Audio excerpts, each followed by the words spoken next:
So for our September 2023 maintenance review, our systematic review surge found no new practice-changing studies or studies that would support changes to the grid. However, although there was no new practice-changing studies, we wanted to make sure our content was still current. As we began to reflect on the existing literature in our evidence report, we noted several changes, including the studies with long-term follow-up are decades old. A lot has happened, as many of you know, in cancer care over the years, and the current studies with long-term follow-up don't reflect these advancements in breast cancer treatments. On the critical appraisal side, there are several methodologic limitations in available studies, like, for example, like imprecision and risk of bias. And so we took these concerns to our external reviewer.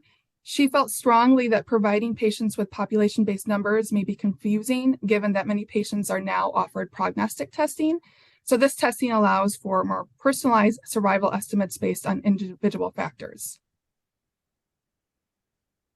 So for our option grid process, we typically aim to provide absolute numbers in our grids wherever possible. It is typically ideal, and we like to provide that transparency to patients and clinicians. However, given the challenges noted on the previous slide, it was clear that the better approach was to provide descriptive responses. So the gist of it is that there is no clear difference in survival or cancer recurrence in the literature between lumpectomy with radiation and mastectomy. So this gist is reflected in the option grid.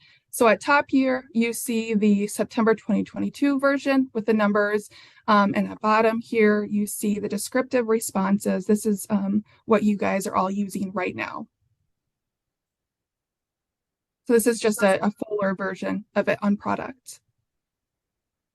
I think some of you were on the call as well, but we did have a discussion with the American Society of Breast Surgeons.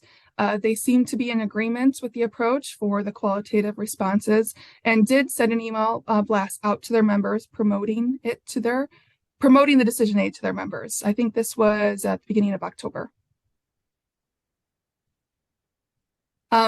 You are all now using the September 2023 version, but there are a few updates coming. So just a heads up, these will probably be coming within the next week. So we are undergoing at Dynamed Decisions a title refresh project. So the early stage breast cancer treatment options will be changed to treatment options for early stage breast cancer. So that will be reflected soon on product. And then I believe, Danielle, I sent you those updated versions that can be circulated to the SHAIR Collaborative as well.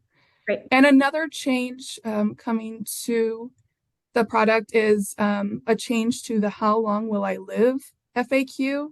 So we do appreciate your feedback and try to accommodate where possible. And we receive feedback that it would be more helpful to have the gist up front, that there are no significant differences between the options, and then followed by the details.